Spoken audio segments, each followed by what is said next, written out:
بات ہے ایک جنگل کی اور وہاں ایک کوا رہتا تھا. آپ جانتے ہیں نا کوے کا رنگ بڑا کالا سیاہ ہوتا ہے، مگر وہ بڑا خوش تھا، بہت انجوائے کر رہا تھا لائف کو، طرح طرح کے کھانے کھاتا اور رات ہوتی تو کسی بھی خوشبودار درخت پر جا کر رات بسر کرتا، انجوائے کر رہا تھا اپنی لائف کو. اچانک اس کی نظر ایک سفید کبوتر پر پڑی.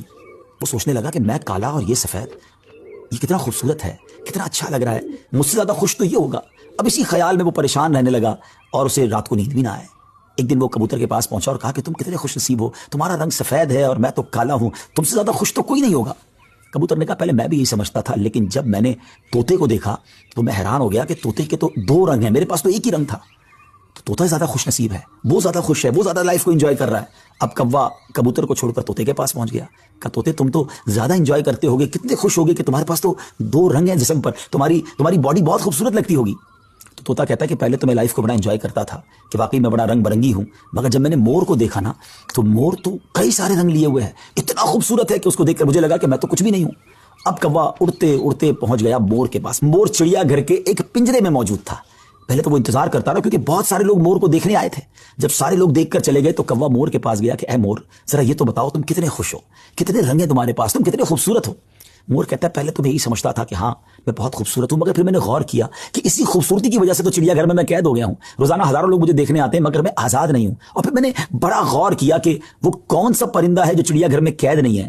تو مجھے سمجھ آئی کہ کوا ہی ایک پرندہ ایسا ہے جو چڑیا گھر میں قید نہیں ہوتا، اس کو کوئی قید نہیں کرتا. ناظرین، کوے نے جب یہ سنا تو اسے احساس ہوا کہ میں بھی اپنی جگہ پر واقعی خوش نصیب ہوں. اب یہاں بظاہر تو یہ ایک فرضی واقعہ ہے، لیکن اگر اس کو ہم اپنی زندگیوں پر امپلیمنٹ کریں، اپنے بارے میں سوچیں، ہمارے پاس بہت کچھ ہے، لیکن جب کسی کو ہم سے زیادہ والے کو ہم دیکھتے ہیں نا تو ہمیں اپنی چیزیں کمتر نظر آنے لگتی ہیں. اپنا گھر چھوٹا لگنے لگتا ہے، اپنی موٹر سائیکل، اپنی گاڑی، اپنی سائیکل وہ ہمیں بڑی کمتر لگتی ہے جب کسی کی بڑی گاڑی دیکھتے ہیں، کسی کا بڑا گھر دیکھتے ہیں، کسی کی لائف اسٹائل کو دیکھتے ہیں. جو ہے اس پر انجوائے نہیں کرتے بلکہ اس پر شکوہ کرتے ہیں، ناشکری کرتے ہیں. اس طرح زندگی نہیں گزرے گی. اگر آپ ہمیشہ اپنے سے آگے والوں کو دیکھتے رہیں گے تو پریشان ہی رہیں گے.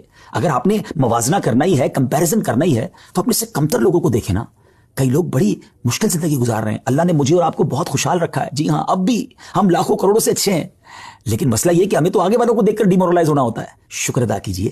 اور سبحان اللہ، میرے رب کا تو وعدہ بھی ہے نا قرآن میں، لَإِن شَكَرْتُمْ لَأَزِيدَنَّكُمْ، تم میرا شکر ادا کرو میں تمہیں اور دوں گا. تو جب آپ اللہ کا شکر ادا کر رہے ہوتے ہیں نا کہ یا اللہ تو نے مجھے کروڑوں سے اچھا بنایا، تو وہ اور عطا فرماتا ہے، آپ اور آگے بڑھتے ہیں. تو بہرحال یہ چھوٹی سی حکایت ہے، اللہ کرے اس سے سبق لیں، ناشکری چھوڑ دیں اور شکر ادا کرنے والے بن